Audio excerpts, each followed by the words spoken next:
एक छोटे से गांव में घने जंगलों के किनारे रामू नाम का एक गरीब लकड़हारा रहता था। उसका घर बहुत साधारण था। मिट्टी की दीवारें, छप्पर की छत और अंदर बस 2-3 पुराने बर्तन। रामू रोज सुबह सूरज निकलने से पहले उठता, अपनी कुल्हाड़ी उठाता और जंगल की ओर निकल जाता। उसका काम था लकड़ी काटना और उसे बाजार में बेचकर अपना और अपने परिवार का पेट भरना। रामू की पत्नी सीता और एक छोटा बेटा मोहन था। वो बहुत ही गरीब थे, लेकिन वो तीनों आपस में बहुत प्यार से रहते थे। एक दिन रामू जंगल में बहुत अंदर चला गया। दिन भर मेहनत करने के बाद भी उसे अच्छी लकड़ी नहीं मिली। थका हुआ, प्यासा, वो एक नदी के किनारे बैठ गया। भगवान, मैं इतनी मेहनत करता हूँ, फिर भी मेरे घर में कभी खुशहाली क्यों नहीं आती? इतना कहते ही उसकी आंखों से आंसू निकल आए। तभी अचानक नदी के पानी में हलचल हुई। पानी से एक चमकदार रोशनी निकली और एक दिव्य स्वर गूंजा। रामू, तुम्हारी ईमानदारी और मेहनत से मैं प्रसन्न हूँ।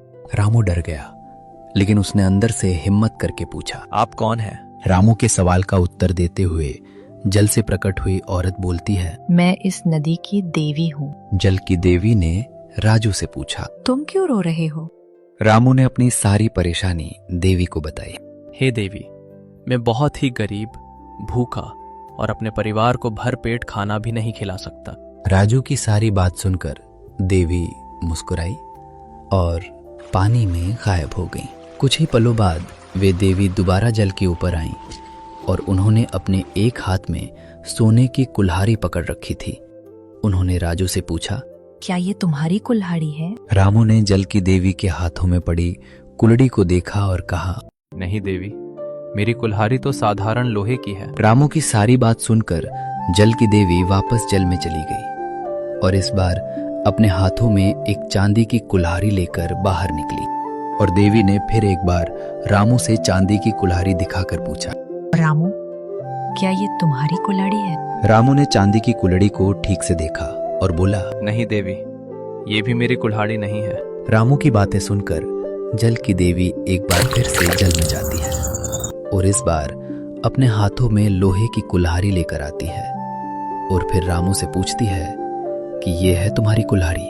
रामू अपनी लोहे की कुल्हाड़ी को देखकर बहुत खुश हो गया और देवी से बोला, हाँ देवी, यही है मेरी असली कुल्हाड़ी।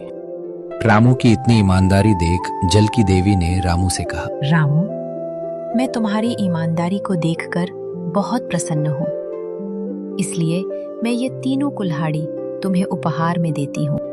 देवी की ये सारी बातें सुनकर रामू हैरान और घबराते हुए बोला, हे देवी, मैं इन तीनों कुल्हाड़ियों का हकदार नहीं हूँ। रामू की इतनी सारी ईमानदारी देखकर जल देवी बोली, रामू, ईमानदारी मानुष का सबसे बड़ा गुण होता है, इसलिए ये तीनों कुल्हाड़ी तुम ही रखो रामू।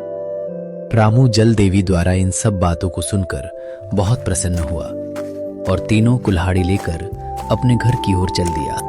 घर पहुंचते ही रामू ने अपनी पत्नी सीता को सारी बात बताई और उस दिन के बाद रामू के घर में पैसे की दिक्कत हमेशा के लिए खत्म हो गई। इतना आमिर होने के बाद भी रामू ने कभी भी मेहनत करना नहीं छोड़ा। वो पहले की तरह आज भी जंगल जाता, लकड़ी काटता और बाजार में लकड़ी बेचकर जरूरतमंदों लोगों की मदद करता।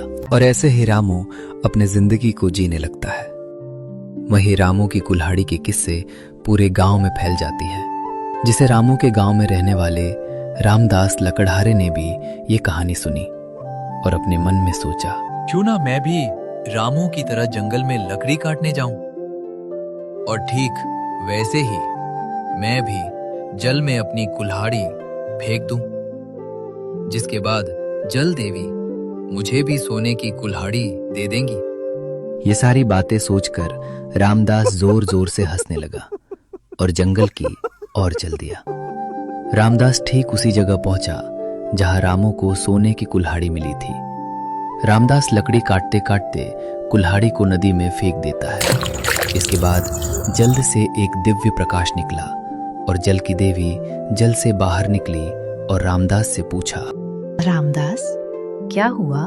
क्यों परेशान हो? देवी की बात सुन रामदास बोलता है, हे देवी, मेरे पास एक ही कुल्हाड़ी थी, वो भी नदी में गिर गई और अब मेरे पास दूसरी कुल्हाड़ी लेने के लिए पैसे भी नहीं है। देवी जानती थी कि रामदास झूठ बोल रहा है, लेकिन फिर भी देवी रामदास का परीक्षा लेने के लिए वापस जल में जाती है और एक सोने की कुल्हाड़ी लेकर आती है और रामदास से पूछता है कि ये तुम्हारी कुल्हाड़ी?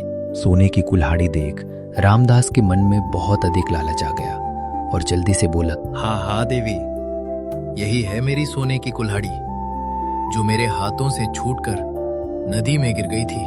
रामदास की इन सारी झूठी बातों को सुन देवी को इतना गुस्सा आया कि देवी ने रामदास से बोला, तुम बहुत झूठे, बेईमान और एक बेकार मनुष्य हो जो हर समय दूसरे के प्रति लालच के बारे में सोचते रहते हो।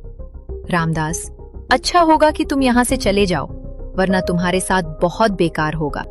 देवी की सारी बातें सुन रामदास अंदर से बहुत डर गया और डरते डरते अपने घर की ओर चल दिया।